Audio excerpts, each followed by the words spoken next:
नमस्कार मित्रांनो, प्रश्न क्रमांक 99. प्रांजलीने तिचा फ्लॅट दलालामार्फत विकला. फ्लॅटची विक्री किंमत 25 लाख रुपये ठरली आणि या व्यवहारात तिला शेकडा 2 दलाली द्यावी लागली. तिला फ्लॅट विकून किती रक्कम मिळाली हे आपल्याला काढायचे आहे. मित्रांनो, सर्वप्रथम त्या फ्लॅटची जी किंमत ठरलेली आहे 25 लाख रुपये, हिची 2% दलाली आपल्याला काढायला लागणार.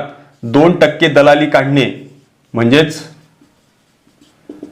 दिलेली जी रक्कम आहे 25 लाख रुपये, याला 2/100 करणे. 0000 कॅन्सल, 25 दुने 50, म्हणजे 2% दलाली म्हणजे तिला एकूण 50,000 रुपये जे आहेत ते दलालाला द्यावे लागले. म्हणून जी मूळ किंमत आपल्या फ्लॅटची ठरलेली आहे त्या किमतीमधून आपल्याला 50,000 रुपये जी दलाली दिलेली आहे ती वजा करावी लागणार.